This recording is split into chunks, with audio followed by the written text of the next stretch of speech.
The field of underwater construction is advancing rapidly, featuring groundbreaking projects that combine engineering ingenuity and sustainable technologies. Fehmarn Belt Tunnel. Set to open in 2029, this 18-kilometer tunnel will connect Denmark and Germany, becoming the world's longest underwater tunnel for cars and trains. At a cost of $8.5 billion, it will cut travel time between Hamburg and Copenhagen from 5 to 2 hours, featuring 4 road lanes and 2 train tracks. Nigeria's Greenfield Port, the largest oil refinery port in Nigeria, constructed with the help of Royal Boskalis Westminster, involved dredging 5 million cubic meters of sand and implementing erosion control measures, demonstrating innovation in harsh conditions. Siemens Gamesa Wind Power.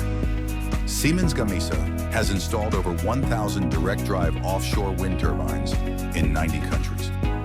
Their advanced models, SG 7.0-170 and SG 14-222DD, deliver up to 14 megawatts of capacity, addressing rising energy demands with high efficiency.